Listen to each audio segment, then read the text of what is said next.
नमस्कार, प्रणाम, आदाब, सत श्री अकाल, नमो बुद्धाय। आप लोगों का स्वागत है कहानी के इस एपिसोड में। उम्मीद है आप सब लोग सुखी और सुरक्षित होंगे, अपने और अपनों का अच्छे से देखभाल कर रहे होंगे। मेरी तरफ से आपको मंगल कामनाएं। आज मैं जो कहानी लेकर आया हूँ वह हरियाणा के भिवाड़ी शहर से है। कहानी शुरू होती है तिजारा पुलिस को तिजारा जाने वाले रोड पर एक रामबास झोपड़ी है। रामबास झोपड़ी के पास ही में एक शव पड़ा हुआ ग्रामीणों को दिखाई देता है। यह लाश लगभग 30-32 वर्षीय किसी इंसान की थी। तो तुरंत ग्रामीणों ने पुलिस को सूचना दिया और तिजारा पुलिस थोड़ी ही देर में वहाँ मौके वारदात पर पहुँच जाती है। पहुँचने के बाद पुलिस ने बारीकी से जांच पड़ताल करना शुरू कर दिया।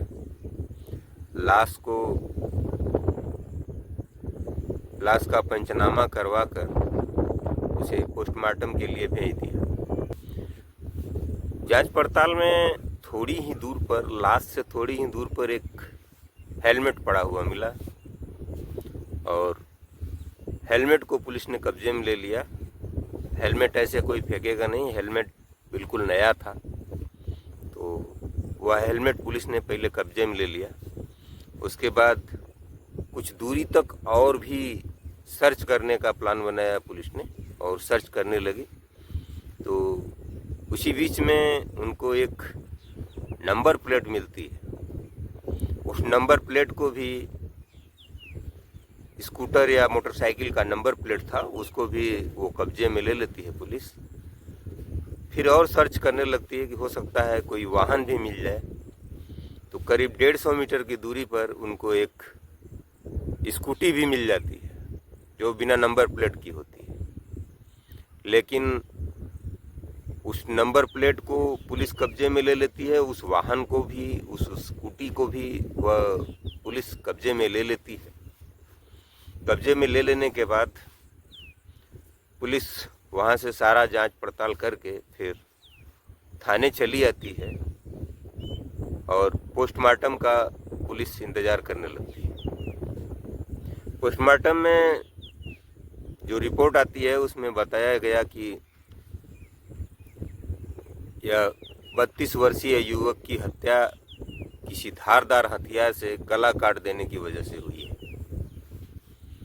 यह सब हो जाने के बाद फिर पुलिस उस तफ्तीश में लग जाती है और तफ्तीश में उन्होंने पहले यह जानने का प्रयास किया कि यह स्कूटी किसकी है या यह नंबर प्लेट किस गाड़ी की है। तो उस नंबर प्लेट को जब सर्च किया गया तो पता लगा कि वह एक स्कूटर का नंबर है। स्कूटी का नंबर है तो स्कूटी जिसके नाम पर दर्ज थी उसके पते पर पहुंचती है पुलिस। ये सिरसा जिले का एक गांव है, वहीं के रहने वाली एक शशि नामक महिला की स्कूटी थी। तो पुलिस फिर शशि के गांव पहुंच जाती है और वहां जांच पड़ताल करने लगती है, लोगों से पूछताछ करती है। तो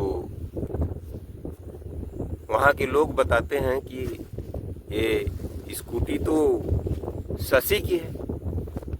शशि जो सिक्योरिटी गार्ड है, कुछ कंपनियों में सिक्योरिटी गार्ड का काम करती है, उसकी शादी यहीं गांव के ही एक आदमी से हुई थी और उसके एक बेटी भी पैदा हुई थी। उसके बाद फिर उसने इस आदमी को तलाक दे दिया और तलाक देने के बाद फिर उसने दूसरी शादी कर ली इंद्रपाल नामक व्यक्ति से और फिर उसी के साथ जाकर रहने लगी।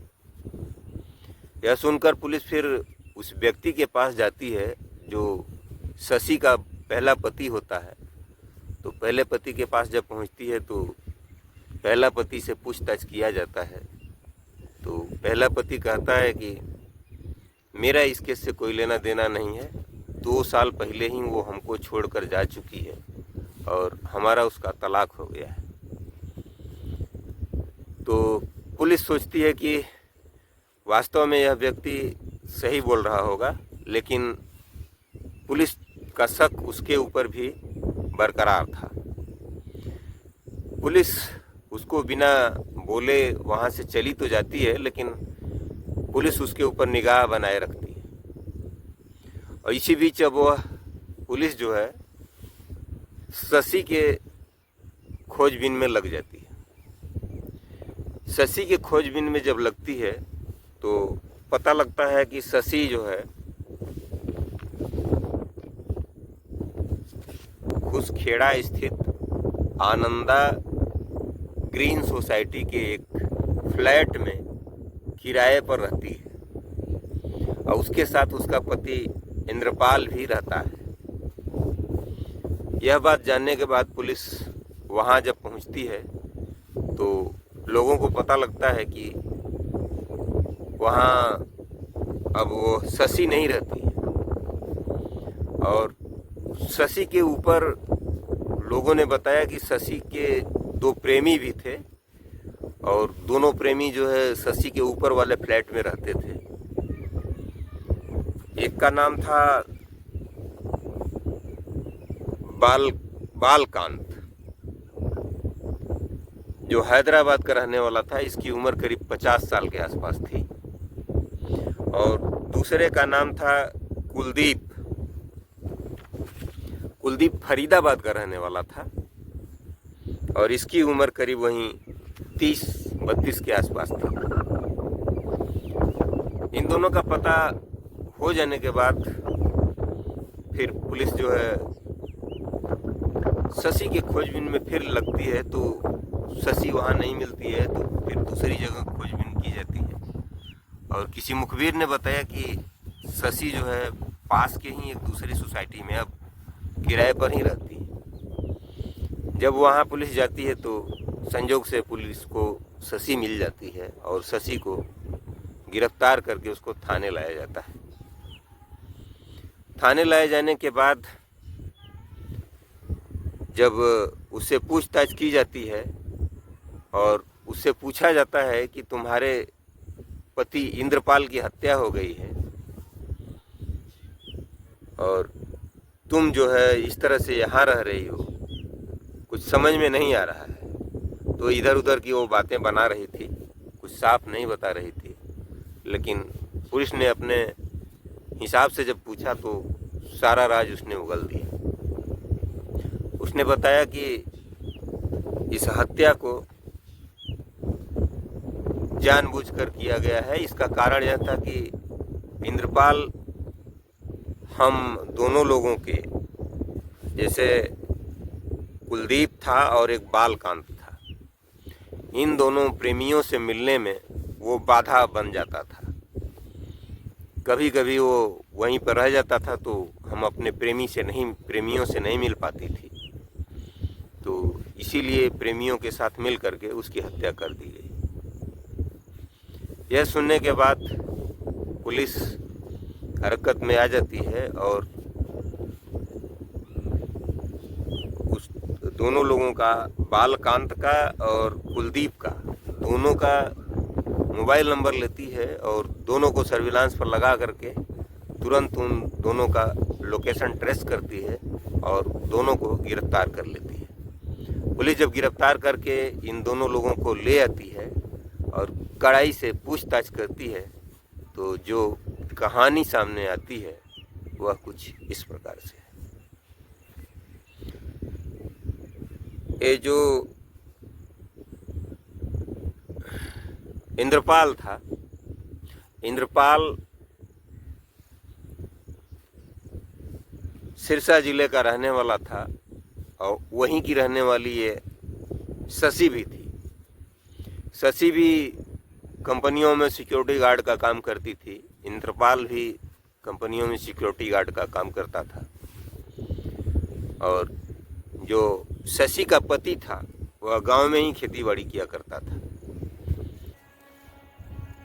तो शशि को एक बेटी भी थी, उसके बावजूद भी वह अपने पहले पति को तलाक देती है और तलाक देने के बाद फिर इंद्रपाल से शादी कर लेती है। शादी होने के बाद इंद्रपाल और शशि दोनों जो है ये खुसखेड़ा स्थित आनंदा ग्रीन सोसाइटी में एक किराए का फ्लैट लेकर के रहने लगते हैं और यहीं पर दोनों आकर के फिर खुसखेड़ा स्थित एक अलग अलग कंपनियों में दोनों सिक्योरिटी गार्ड की नौकरी किया करते थे। दोनों की शिफ्ट अलग अलग होती थी और अलग अलग टाइम में ये लोग ड्यूटी किया करते थे। और ये लोग जहाँ रहते थे, शशि और ये इंद्रपाल, उसी के ठीक ऊपर वाले फ्लैट में दो और व्यक्ति रहते थे। इनमें से एक का नाम था कुलदीप, जिसकी उम्र 30 से 32 साल की थी। यह फरीदाबाद का रहने वाला था। और दूसरा था बालकांत, यह हैदराबाद का रहने वाला था। बालकांत की उम्र यहीं 50 के आसपास करीब रही होगी। ये दोनों भी ऊपर रहते थे। तो फ्लैट से नीचे ऊपर आने जाने में अक्सर शशि से मुलाकात हो जाया करती थी। तो शशि से धीरे धीरे इन लोगों का मेल मिलाप बढ़ गया और शशि भी यही चाहती थी कि उसका किसी न किसी और लोगों से संबंध बने, जिससे वह जीवन का असली सुख ले सके। तो इसी क्रम में उसने इन दोनों लोगों को भी हरी झंडी दे दी और ये बालकांत और कुलदीप, ये दोनों भी उसके प्रेमी बन गए। और जब इंद्रपाल नहीं रहता था तो ये लोग शशि के फ्लैट में चले आते थे और उसके साथ रंगलेलियाँ मनाते थे और अपना ज़िंदगी का सुख लेते थे। कुछ ही दिनों बाद इन लोगों को पता लगा कि इंद्रपाल हम लोगों को मिलने में बाधा की तरह है, क्योंकि हम लोगों को भी ड्यूटी जाना पड़ता है। तो जब भी कोई आता है तो समस्या ये होती है कि हम लोग शशि से मिल नहीं पाते हैं। शशि भी ड्यूटी करने चली जाती है। तो शशि से ये बात इन दोनों ने बताया और तीनों ने मिलकर, शशि, बालकांत और कुलदीप, तीनों ने मिलकर यह प्लान बनाया कि क्यों न इस इंद्रपाल को रास्ते से हटा दिया जाए। तो इंद्रपाल को रास्ते से हटाने के लिए इन लोगों ने जो प्लान बनाया वह काफ़ी सातिराना था और सातिराना तरीके से इन लोगों ने इंद्रपाल को मारने का प्लान बनाया। तो सबसे पहले शशि को ये दोनों लोग दूसरी सोसाइटी में एक कमरा दिलवा देते हैं, एक फ्लैट दिलवा देते हैं। वहाँ वह रहने लगती है अपने दोनों बच्चों के साथ। इंद्रपाल के साथ भी 2 साल हो गए थे। तो इंद्रपाल से भी एक बेटा पैदा हुआ था। तो एक बेटा और बेटी को लेकर के शशि जो है दूसरे फ्लैट में रहने के लिए दूसरी सोसाइटी में चली जाती है। तो जब अपने फ्लैट पर आता है इंद्रपाल ड्यूटी से, तो देखता है कि वहाँ शशि नहीं है। तो काफ़ी दिनों तक वह खोजबीन करता है और खोजबीन करने के बाद भी जब शशि का पता नहीं लगता है तो ये कुलदीप और बालकांत से कहता है, यार पता नहीं लग रहा है शशि कहाँ चली गई है और शशि हमारी पत्नी से मुलाकात करवा दीजिए, कहीं खुजवा दीजिए, आप लोग भी ढूंढने में मदद करवाइए। ये दोनों कहते हैं कि मुझे लगता है वो आपको छोड़कर चली गई है। तो आइए, एक तिजारा में एक बाबा रहते हैं, बाबा के यहाँ चलेंगे। तो बाबा बहुत सही आप अगर फ़ोटो वोटो दिखा देंगे और उनसे पूछेंगे तो वो एकदम सही बता देंगे। अब बाबा सही बता देंगे तो वो आपको मिल जाएगी, तुरंत बताते हैं बाबा, बहुत पहुँचे हुए बाबा हैं। तो ये जो इंद्रपाल था। इंद्रपाल तुरंत तैयार हो गया और शाम के वक्त वह अपनी मोटरसाइकिल वहीं वो इंद्रपाल जो उसकी शशि की स्कूटी थी, उसी स्कूटी से वह चल दिया और ये तीनों उसी मोटरसाइकिल से चल दिए। उसी स्कूटी से तीनों लोग चल दिए तिजारा के लिए। तो तिजारा वाले रास्ते में ही एक रामबास झोपड़ी नामक स्थान है। रामबास झोपड़ी के पास ही ये लोग कहते हैं कि लघु शंका करनी है, कृपया स्कूटी को रोको। स्कूटी को रोक करके जब ये लोग लघु शंका करते हैं तो उसी समय धारदार हथियार से इंद्रपाल की वहीं पर हत्या कर देते हैं और हत्या करके वहीं झाड़ियों में फेंक देते हैं सड़क के किनारे, और उसका हेलमेट भी दूर झटक देते हैं और उसकी स्कूटी को ले जा करके दूसरी जगह ढकेल देते हैं। अब उसका नंबर प्लेट समस्या थी तो नंबर प्लेट इन लोगों ने उखाड़ करके तीसरी जगह फेंक दिया। सोच लिया कि अब हम लोग सेफ हो गए हैं और वहाँ से ये लोग चले आते हैं। जब ये लोग चले आते हैं तो संजोग से पुलिस को वह नंबर प्लेट भी मिल जाती है, वह हेलमेट भी मिल जाती है और स्कूटी भी मिल जाती है, जिससे शशि का पता लगता है। और शशि का पता लगने के बाद फिर इन दोनों शशि के प्रेमियों का पता लगता है और शशि के इन दोनों प्रेमियों का पता करके पुलिस सर्विलांस पर लगा करके इन लोगों का लोकेशन ट्रेस करके इन लोगों तक पहुंचती है और इन लोगों को भी गिरफ्तार कर लेती है। फिलहाल ये तीनों लोग पुलिस की गिरफ्त में हैं और इन तीनों लोगों को चार्जशीट बना करके जेल भेज दिया गया है। यह घटना 28 जून 2024 की है और 36 घंटे के अंदर अंदर पुलिस ने इस केस का पर्दाफाश किया है और चार्जशीट बनाकर इन लोगों को जेल भेज दिया है। और देखिए अब इन लोगों को कौन सी सज़ा होती है। हम उम्मीद करेंगे कि दोषियों को कड़ी से कड़ी सज़ा मिलेगी। तो मित्रों, आज की कहानी यही थी और आप लोग वीडियो में हमारे साथ यहाँ तक बने रहे, इसके लिए आप लोगों को बहुत बहुत धन्यवाद। और आप लोगों से रिक्वेस्ट है कि अगर हमारा वीडियो अच्छा लगा हो, हमारी ये कहानी अच्छी लगी हो, तो मेरे वीडियो को लाइक कर दीजिए, मेरे चैनल को सब्सक्राइब कर लीजिए, जिससे अगली नोटिफिकेशन आप लोगों को वीडियो पहुंचते ही आप लोगों को मिल जाए, जिससे आप लोग हमारा अगला वीडियो देख सकें। मेरा भी हौसला बढ़ता रहेगा। इसी के साथ कल रात 8 बजे मैं आप लोगों से फिर मिलूँगा। तब तक के लिए मुझे आज्ञा दीजिए। नमस्कार, धन्यवाद, जय भारत।